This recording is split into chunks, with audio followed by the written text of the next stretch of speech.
Hey, I'm here at Seminyak Beach in Bali, and I want to talk about loosening the spinal cord. So this exercise is extremely effective if you do it right. If you do it wrong, it can hurt you. So I caution you that you are responsible for doing this exercise, not me, okay? You have to feel your body to do it, and you have to understand that maybe what you think you're doing isn't what you're doing.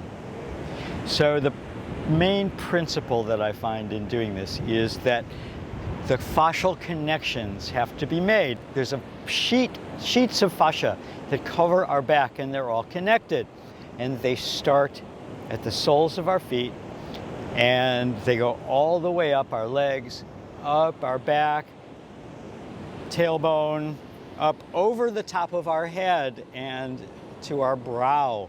So the back line, the superficial back line, if you go, and look at Thomas Meyer's book, Anatomy Trains, you'll see how the fascia is connecting the whole body. So it's not just your shoulders, it's not just your spine, it's the soles of your feet to the top of your head. So the neck is part of this superficial back line.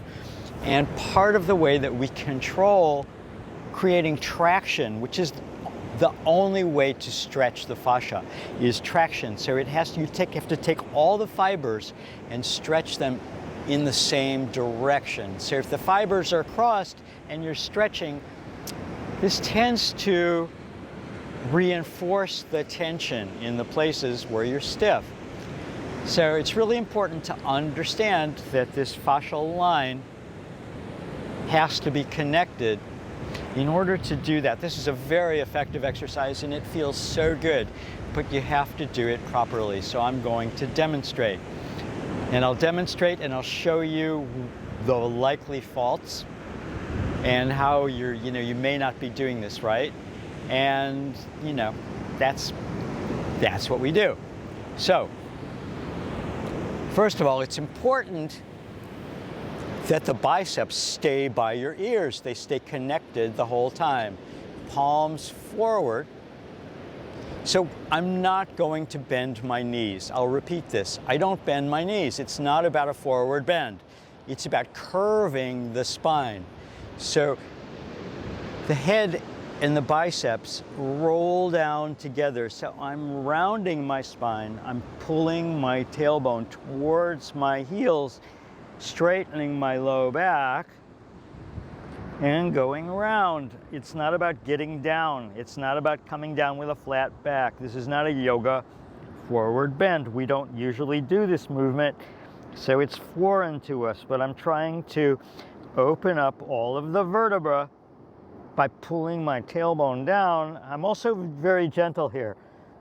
So I'm keeping the stretch, but I'm not forcing anything. I'm coming down, I'm breathing slowly, and just trying to release. And when I feel my back wanting to flatten, that's where I stop. So we all have these flat spots in our back.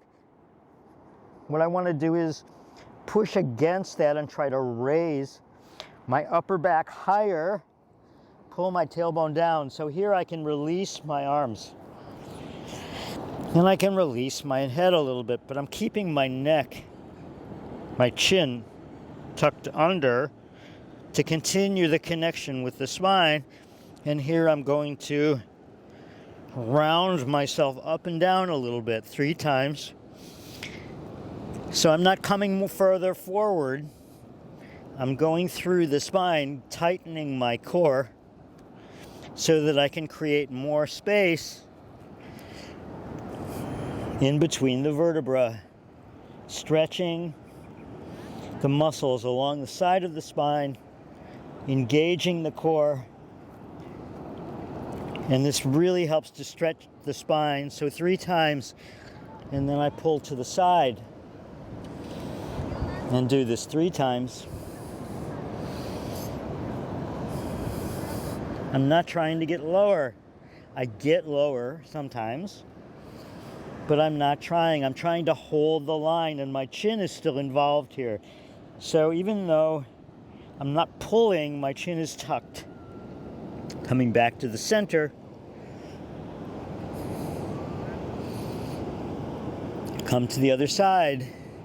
And 3 times. Just trying to see what I can loosen, but also tightening my core. So this is a brilliant core exercise.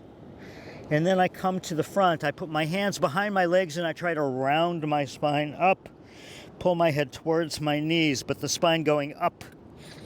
Not trying to come down more. Trying to get my mid-back up higher.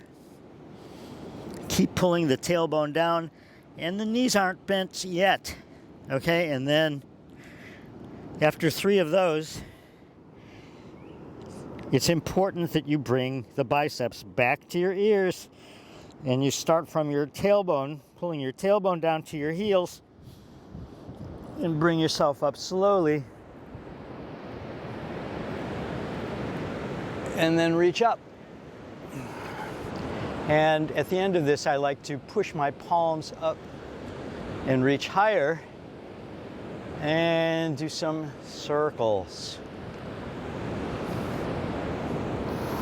And keep trying to raise my rib cage, front and back, front and back. So these are small circles with my feet fairly close together.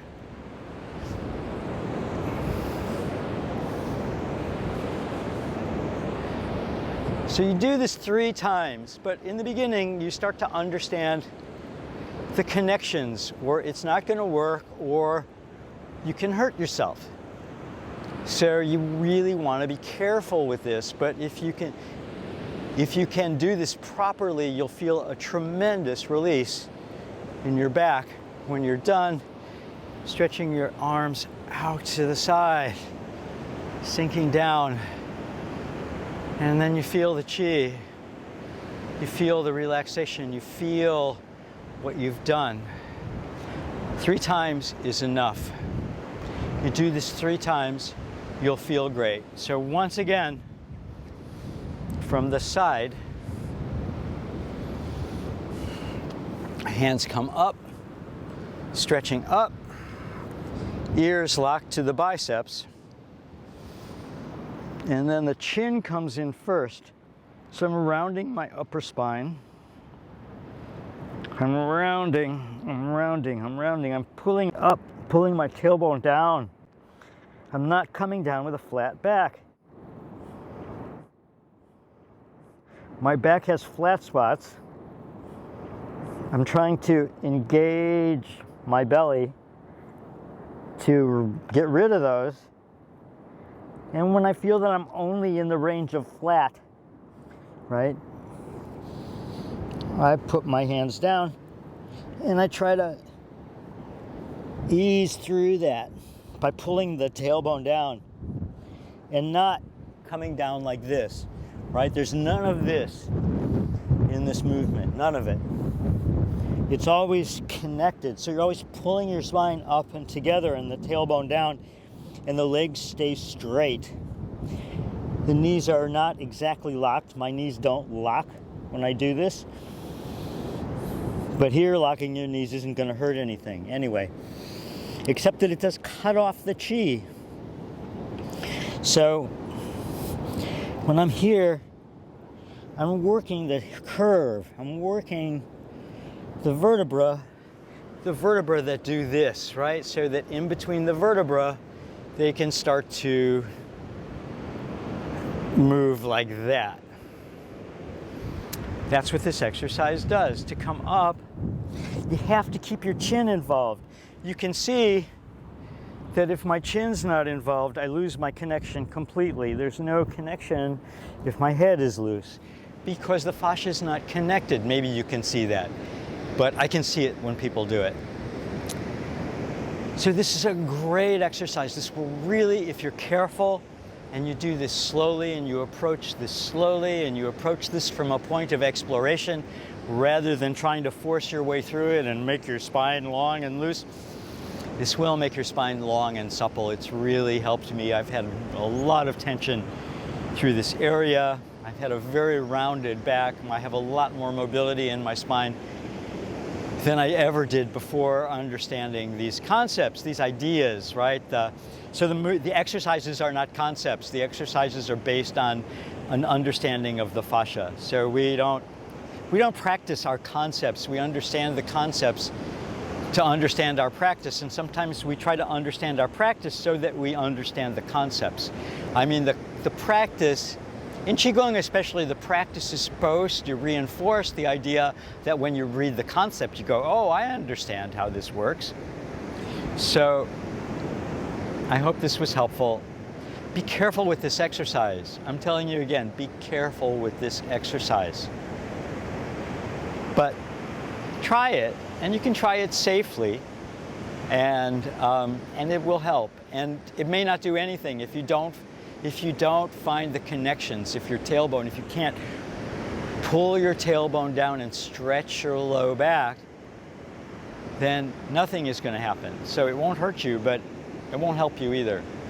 It's very important to feel your alignment, to feel inside your body. This work is extremely somatic, and I work so much with trying to loosen things up in order to get more somatic sensitivity. So I hope you like this video. I hope you subscribe to my channel. I hope you like this video. I hate this stuff, but I want people to see these, and I put this stuff out there for free because we're going through really hard times in the world right now, and we're trapped in these bodies because we're sedentary and we're angry and we're uncertain, and so when the body is loose and free, your mind becomes loose and free. It really works that way. It really does. When you feel better in your body, when you're more comfortable in your body, the world becomes a lot less intense. So I'm very old, and it's taken me a long time to learn this because I've been a very intense person in my life. So I'm not anymore. Thank you. Thanks for your time. Take care. See you soon.